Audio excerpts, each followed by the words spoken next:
The first thing Eli Vance noticed was the smell of motor oil and cold rain, and the second was the man slumped against the dumpster behind the laundromat, not moving. It was a little after 6 in the morning.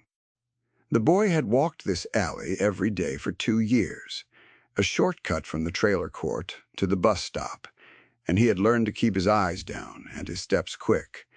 He did neither now. The man was huge. Even folded against the brick, one boot splayed into a puddle. He looked carved out of something heavier than flesh.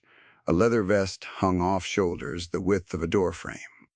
There was a patch on the back, a winged skull, and below it letters Eli could not read in the gray light. The man's beard was gray and tangled. His eyes were closed. His chest rose. Slow and fell, slower. Eli's heart hammered against his ribs. He should have walked. Every instinct he owned, hammered into him across 9 years of learning to be invisible, screamed at him to walk. And yet the man's lips were cracked and pale, and his hands, enormous hands ringed with silver, had gone the gray color of someone who had not eaten in a long time. Eli knew that color. He had seen it on his grandmother's knuckles at the end of a long month, and he had seen it in the mirror on the mornings before the checks came.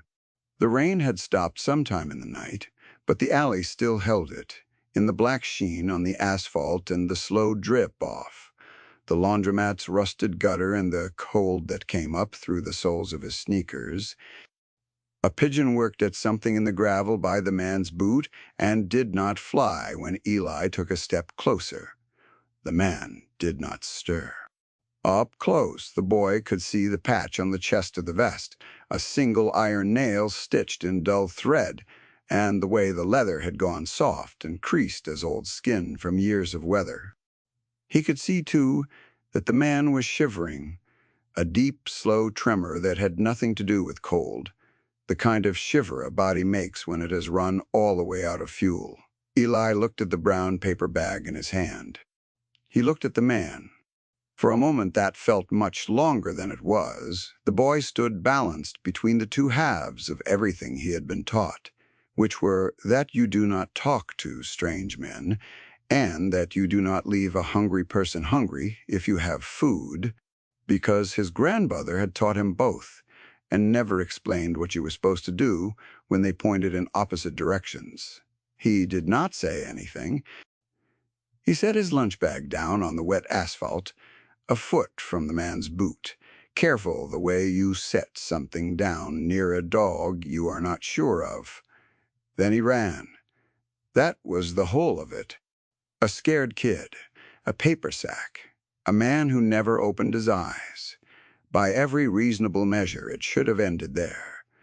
Swallowed by an alley behind a laundromat in a town nobody drives to on purpose. It did not end there.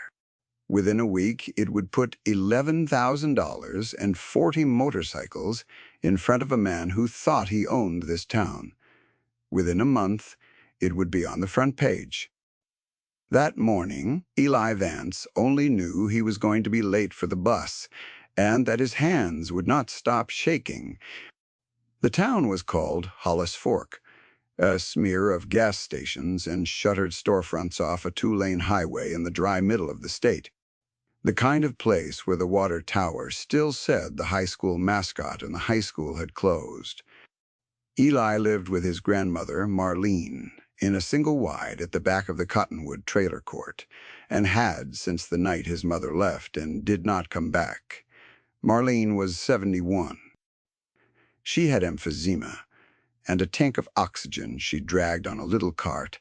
She loved her grandson with the ferocious, exhausted love of a woman who had already buried more than she could afford to.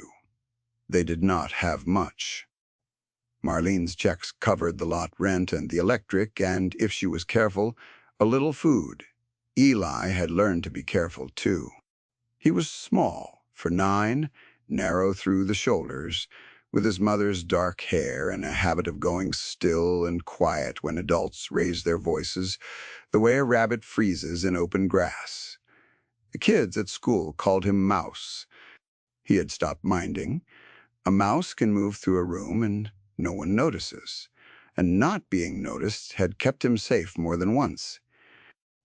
The single wide had 2 bedrooms, though Marlene had given the larger one to the boy and slept in the smaller, and it smelled of menthol and the faint sweetness of the oxygen and the coffee she drank black all day to keep her hands busy.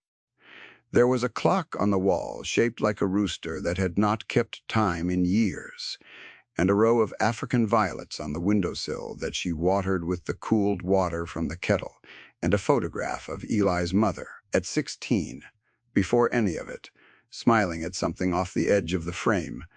Marlene did not talk about the photograph, and Eli did not ask. They had an understanding about the things that hurt. You did not poke at them. You let them sit on the wall, and you went around.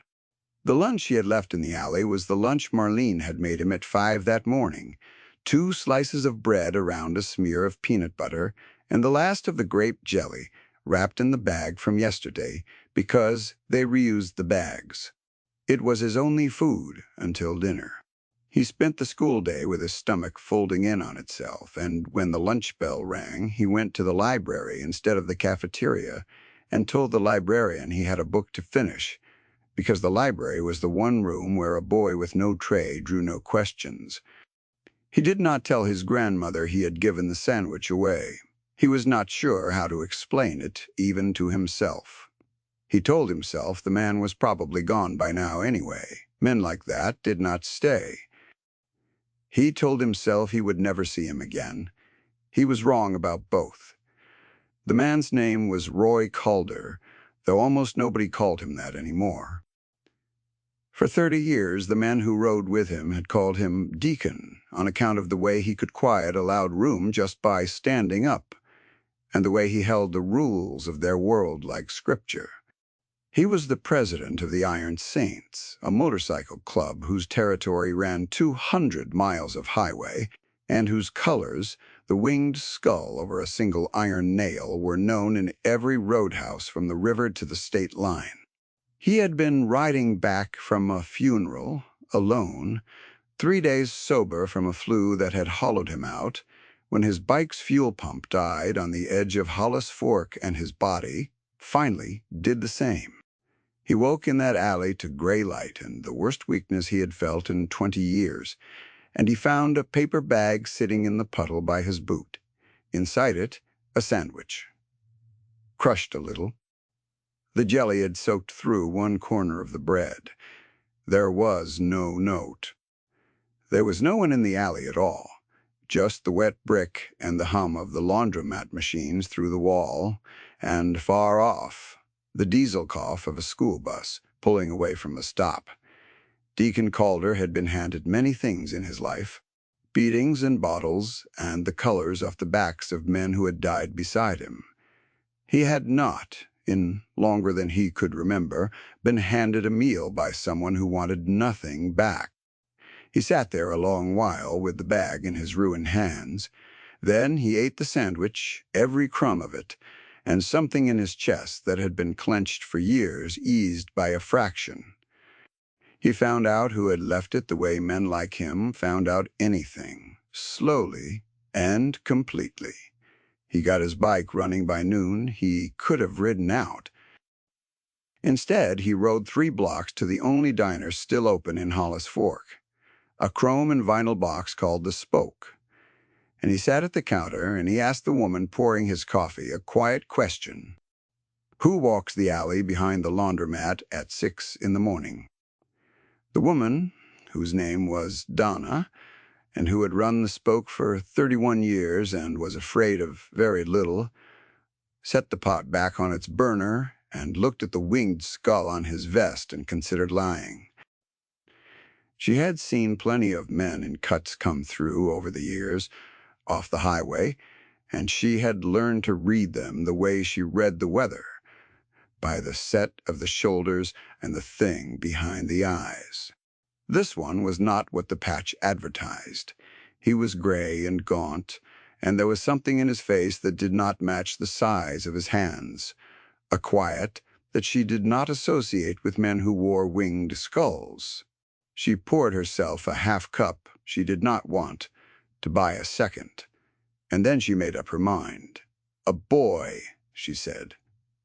The Vance boy. Marlene's grandson, out at the Cottonwood Court. She watched his face when she said the name and saw nothing move on it, which somehow told her more than a reaction would have. Quiet, little thing. Walks to the bus that way every morning, rain or not. Why? Deacon did not answer why. He wrapped both hands around the coffee as if to warm them and looked at the steam coming off it. "He eat all right, that boy," he said. It was not quite a question. Donna's mouth tightened. She had fed that child more than one plate over the years and called it a mistake on the ticket so he would take it. "No," she said. "Not all right. Not for a while." Deacon nodded once slowly, as if she had confirmed something he already knew, and he drank his coffee and said nothing more. He left a 50 under the saucer for a $4 check, and he rode out toward the highway, and Donna watched him go through the window with the bell still trembling over the door, and felt without quite knowing why that something had shifted in her town. Ellie came home that afternoon to find his grandmother sitting very still at the kitchen table with an envelope in her hands. It was not a bill. Marlene had a lifetime's instinct for the weight and color of a bill. The way they came in windowed white with red lettering inside, and this was not that. This was a plain brown envelope, unmarked, that had been wedged into the screen door while Eli was at school. Inside it was $1,100 in worn 50s and 20s and a single sheet of paper with 4 words on it in blocky handwriting. For the boy. Thank you. Marlene's hand shook harder than her grandson's ever had. $1,100 was 4 months of breathing room. It was the back balance at the pharmacy, and a tank of propane and shoes for Eli that did not have his toes pressing the ends. It was also to a woman who had survived 7 decades by trusting no one, a thing that did not make sense. And the things that did not make sense were the things that hurt you later. She made Eli tell her everything. He did, finally, the whole of it, the man and the sandwich and the running. She listened with her oxygen hissing softly between them. When he finished, she did not scold him. She pulled him against her thin chest and held him and said nothing at all because there was nothing to say that the money on the table had not already said louder. She did not know that the money was the smallest part of what was coming. She did not know that a man called Deacon had ridden the 200 miles back to a cinder block clubhouse on the edge of the river, a low windowless building with a steel door and a hand-painted sign and a yard full of bikes, and had stood in front of 40 of the hardest men in the state under the buzz of a neon beer sign and told them in 9 sentences about an alley and a child and a sandwich crushed in a puddle. He was not a man who made speeches. The men who rode with him had heard him talk at length, maybe 3 times in 30 years, and every one of those times the world had changed afterward. So when Deacon stood up at the head of the scarred bar table and set down his glass and began to speak, the room that had been loud went still. He told it plainly: the fuel pump, the alley, the weakness that had put him on the ground, the bag in the puddle. He told them he had not been handed a thing he did not have to bleed for in longer than he could remember, and that a boy who had nothing had handed him his only meal and run before he could be thanked. He told them what Donna had told him about how that boy ate. He did not raise his voice, and he did not ask them for anything. He did not have to. The silence that swept through the room was immediate and suffocating. The particular silence of men who pretend nothing touches them all, being touched at once. And when Deacon finished and picked his glass back up, the sergeant-at-arms, a man called Briggs, with a scar that split one eyebrow and a face that had frightened grown men into honesty, was the first to stand. He did not say a word, either. He just stood. And then Tully stood, and Wheeler. And then all 40 of them were on their feet in the neon hum. And the matter was decided in the way the important matters were always decided in that room, without a vote and without a sound. What she did know, 3 days later, was that the trouble in Hollis Fork had a name, and the name had just gotten worse. The name was Crandall Voss. Voss owned the Cottonwood Trailer Court, along with 2 others, and a strip of dead retail and the only self-storage in the county. He had inherited the first court from his father and built the rest with a smile and a handshake and a lawyer on retainer who knew exactly how far a man could push the people at the bottom before the law that was supposed to protect them noticed, which in Hollis Fork was very far indeed. Voss wore pressed slacks and golf shirts the color of expensive candy, and drove a German sedan down the gravel lanes of the court he owned, and the residents of the Cottonwood had learned the particular dread of seeing that car turn in off the highway. He had a new plan for the Cottonwood. The plan was to sell the land to a company that wanted to build a distribution warehouse off the highway. And the plan worked beautifully except for one detail, which was that 31 families lived on the land, and several of them had been there long enough that the law gave them protections Voss found tedious. So Voss had spent the spring doing what he always did. He raised the lot rents past what the checks could cover. He let the water lines go and blamed the residents. He sent the brown-suited code inspector he golfed with to write up violations on the trailers that had stood untouched for a decade.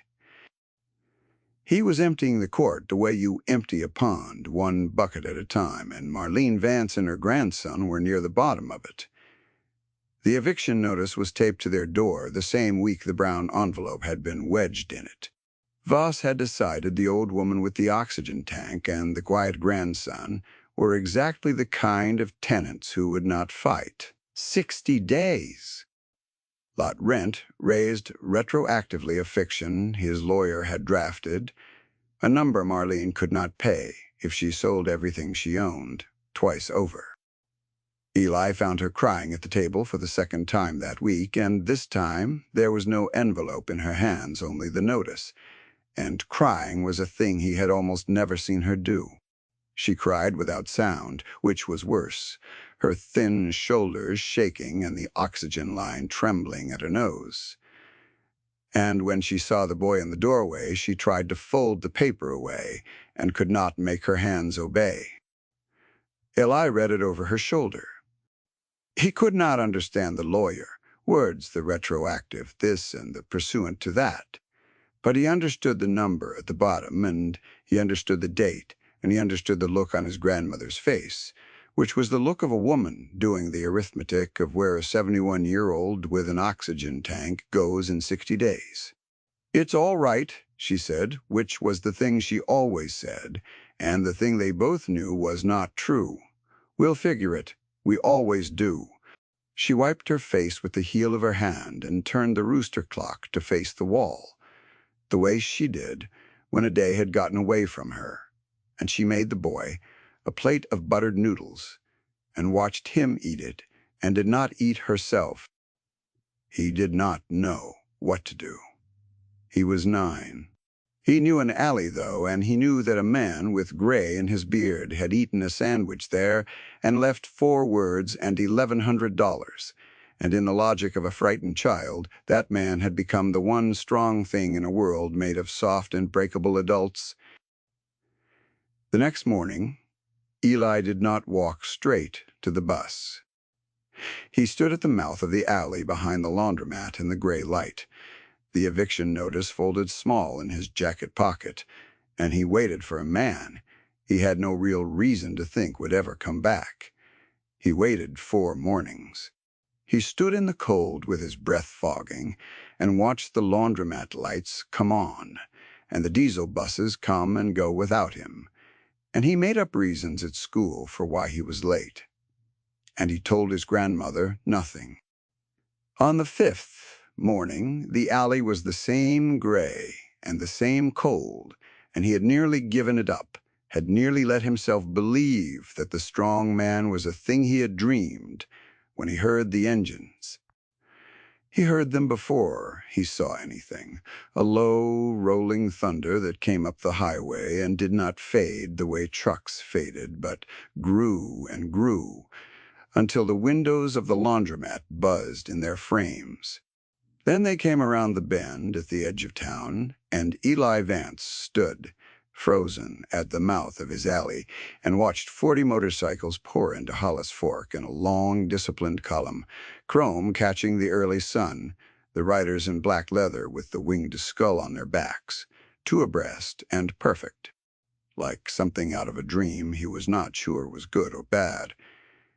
At the front of the column rode the man from the alley. Deacon brought the formation down main, and they did not roar or shout or do any of the things the town had braced for.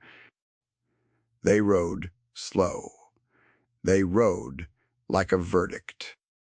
And when Deacon saw the small, dark-haired boy standing rigid at the mouth of the alley, with his fists balled at his sides, he raised one ringed hand, and 40 engines went quiet at once, and the silence that dropped over Hollis Fork was the loudest thing the town had heard in years.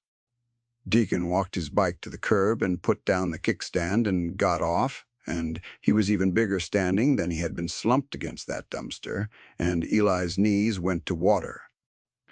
The man crouched down in front of him, slow so they were closer to eye, and he looked at the boy for a long moment. "You're the one," Deacon said. His voice was a low gravel that the boy felt in his sternum. It was not a question.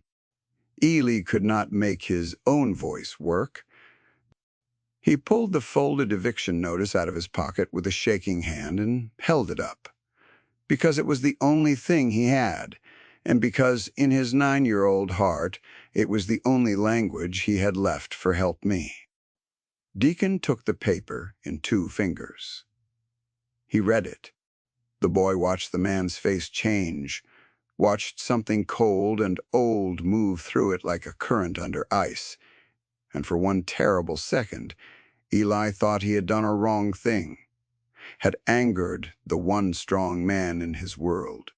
Then Deacon folded the notice back along its creases, gently, and handed it back, and he stood and he looked down Main Street toward the squat brown building with the gold lettering that said Vos Properties, and the boy understood that he had not angered the man at all. "Where's your grandmother?" Deacon said. The Iron Saints did not go to Voss first. That was the thing Eli would not understand until he was much older, the thing that separated what these men did from the simple violence the town expected of them. They went to the Cottonwood Court, they went to the diner.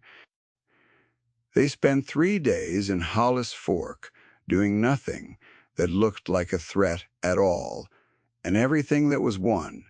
A younger member named Wheeler, lean and quick with a laptop bag slung across his cut, where the others carried nothing soft, sat in a back booth of the Spoke for 2 of those days with Donna refilling his coffee. And he learned things.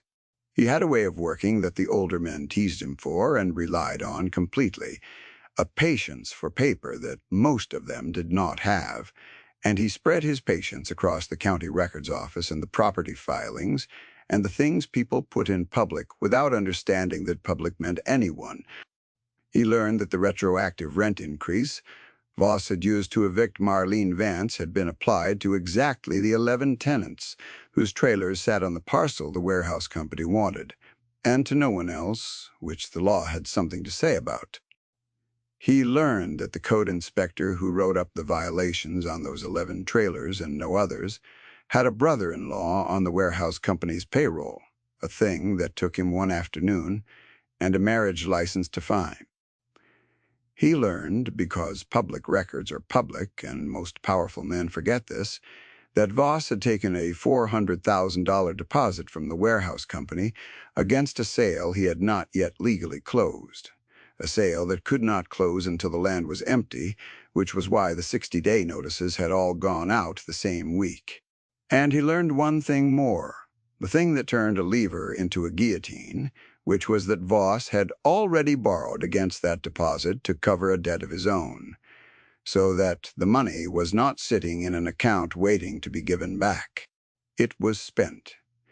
If the deal died, Voss did not have the 400,000 to return.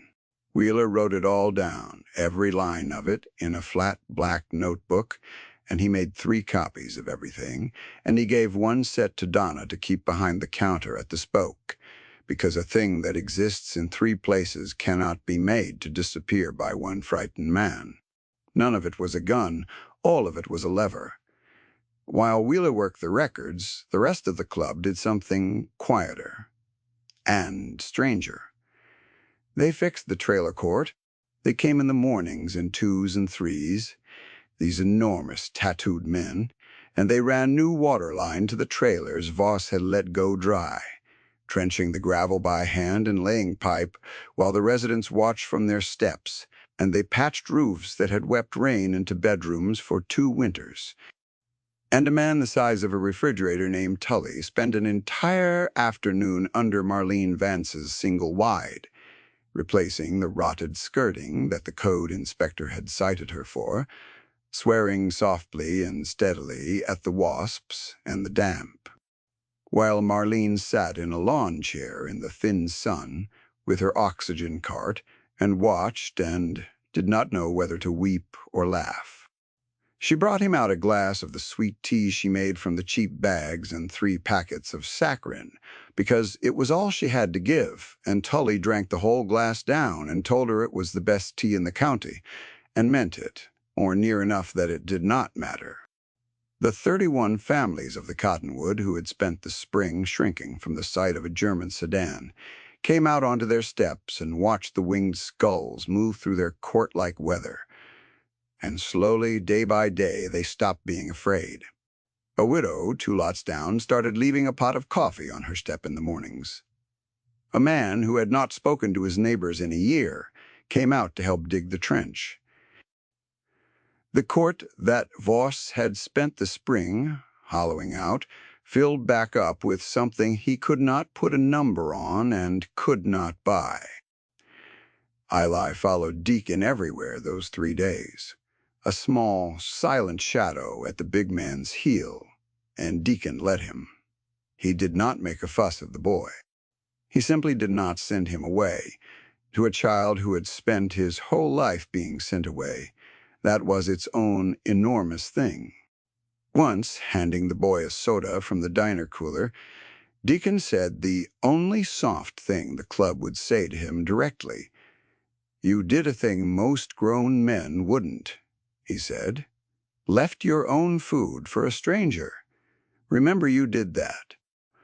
Then he drank his coffee and said nothing else, and Eli held the words the way you hold a coal, carefully, all the way down to the center of himself.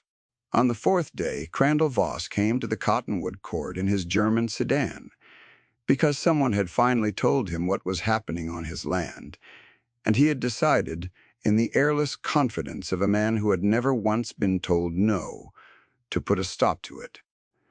He turned in off the highway and rolled down the gravel lane and stopped, because the lane was full, not with people, with motorcycles. 40 of them, parked in 2 perfect rows the length of the court, chrome ablaze in the afternoon light, and leaning against them or sitting on the steps of the trailers were 40 men who did not move when his car appeared, who only looked at him, and the looking was worse than any shout. Voss was a coward, as the men who weaponize systems against the weak almost always are, but he was not stupid, and his first instinct was to back the car out and call his lawyer and his golf partner, the sheriff. He got as far as reaching for his phone. Then the door of Marlene Vance's single wide opened, and Deacon came down the cinder block steps, unhurried, and walked the length of the gravel lane to the driver's window of the sedan, and Crandall Voss found that his hand had stopped on the way to the phone. "Step out of the car," Deacon said. What happened next happened in front of 31 families and 40 Iron Saints and Donna from the diner, who had driven out because she would not have missed it for anything, and a boy named Eli Vance who stood on his grandmother's steps and watched the strong man do the thing he had prayed for and found that it did not look like he had imagined at all. There was no violence in it. There was something far more total than violence. Voss got out of the car. He tried. At first, the voice he used on people at the bottom, the smooth golf shirt voice, the "my lawyer will be in touch" voice, and Deacon let him use it until it ran out, which it did quickly, the way a fire runs out when you starve it of air. Then Deacon began to talk, low and even, and he laid it out. The 11 tenants and no others. The brother-in-law on the payroll. The $400,000 deposit taken against a sale that could not legally close. The deposit that Voss had already, Wheeler had found, spent against a debt of his own. Deacon did not raise his voice once. He did not need to. Each fact landed on Crandall Voss like a stone laid on his chest, and the town watched the color drain out of the man's candy-colored shirt as he understood, slowly and then all at once, that the things he had thought were his armor, the lawyer and the sheriff, the careful paper fictions, they were a record. And the record was now in the hands of people he could not buy, frighten, or evict. "Here is what is going to happen," Deacon said, and the town leaned in. "You are going to tear up every notice you tape to a door in this court. You are going to put the rents back where they were the day before you got greedy. You are going to call the man who gave you $400,000, and you are going to tell him the deal is dead because the land is not for sale, because the people on it are not for sale." He paused.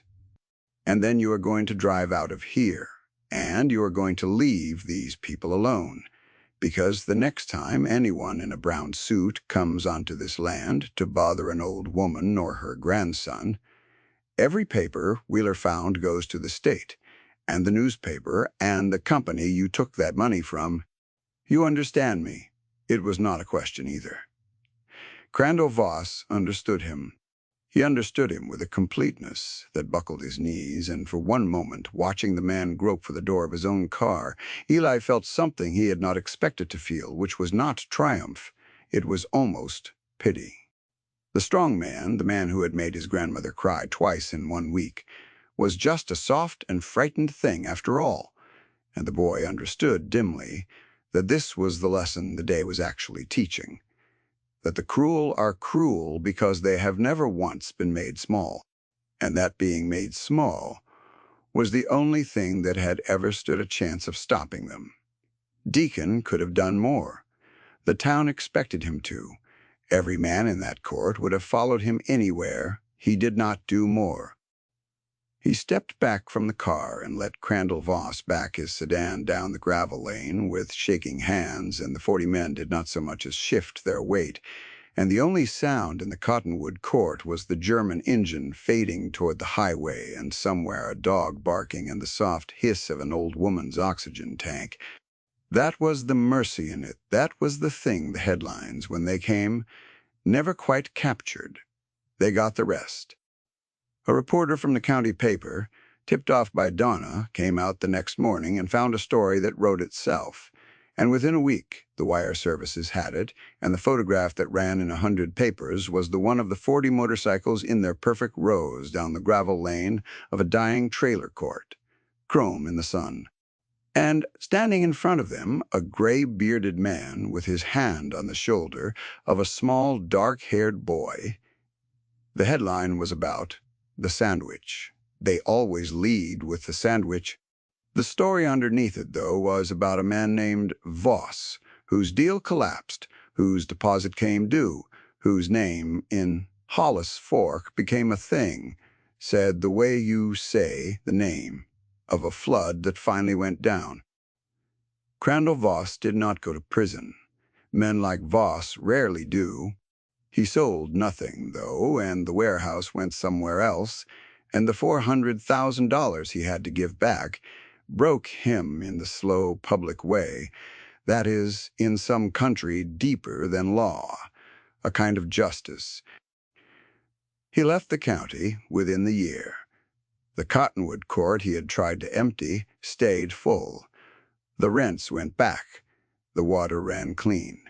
And the eviction notice that Marlene Vance had cried over, the one Eli had carried folded in his jacket pocket to the mouth of an alley for 5 gray mornings, was torn into pieces by Crandall Voss's own hands in front of the whole court the day he understood he had lost. The Iron Saints did not adopt Eli Vance. That is the kind of thing that happens in stories and not in the dry middle of the state where the high school has closed. They rode out, mostly back to the river and the 200 miles of highway that were theirs because that was their life and the cottonwood was not. They did not vanish either. A week after Voss left the county, a flatbed truck pulled into the cottonwood court, and 2 men unloaded a used but sound motorcycle and pushed it up to Marlene Vance's single wide, and behind it came Deacon on his own bike. He had brought it for the boy, he said, for someday, for when the boy was big enough, and until then it would sit under a tarp beside the trailer, and Eli could learn it piece by piece, and a man named Tully would come by some weekends to teach him. Marlene started to say they could not accept it. Deacon looked at her, not unkindly, and said that a debt was a debt, and that the boy had paid into something the day he set that bag down in the alley, and that the Iron Saints settled what they owed. Then he would not discuss it further. Tully did come, most weekends that summer and the next. He taught the boy how an engine breathed. The other men came through Hollis Fork now in a way they never had before, stopping at the Spoke, where Donna kept a pot of coffee on for them, leaving 50s under $4 checks. The town that had braced for outlaws got something it had not known it needed, which was the steady weight of men who had decided, for reasons of their own, that this small dying place and the people in it were under their eye now. Crandall Voss had owned Hollis Fork with paper and fear. The Iron Saints did not own it at all. They simply would not let it be taken. Eli Vance grew up. The newspaper clipping yellowed on Marlene's refrigerator under a magnet shaped like a sunflower, and she lived 9 more years than her lungs had any business giving her, long enough to see her grandson finish school in the next county over and to see him one cold morning, finally big enough to pull the tarp off the motorcycle Deacon had left and start it on the second try. It is the morning that the story rests on. In the end, not the headlines. Not the day the strong man broke the cruel one in front of the whole court. A gray morning, years on. A young man in a too-thin jacket crouched beside a motorcycle that had waited for him under a tarp, his breath fogging, his hands, his grandmother's hands. No, sure, on the throttle. The engine caught. It settled into a low rolling idle that he felt in his sternum, the same place he had once felt a gravel voice tell him to remember what he had done. He let it run a while in the cold. Down the gravel lane, the same lane where 40 bikes had once stood in judgment, a dog barked and a screen door opened, and somewhere behind him an old woman's voice called his name. He had left a sandwich in an alley once, a scared boy who only knew that a stranger was hungry and that hunger was a thing he understood. He had not done it for anything. That was the whole point of it. The thing that had moved 40 hard men to ride 200 miles. He had done it for nothing at all, and in the strange arithmetic of the world he had paid that one act forward, set the kickstand down, and idled in the cold a moment longer, breathing the smell of motor oil and exhaust, which to him, for the rest of his life, would smell like being safe. If this story warmed something in you, If you have ever set down your own small kindness for a stranger not knowing what it would grow into, stay a moment and let that feeling sit. Leave a word below for the quiet ones, the mice in the back of the room who do the brave thing when no one is watching. And if these stories of loyalty and the long memory of decent people mean something to you, ride along with us. There are more roads and more mornings, and we are glad to have you on them.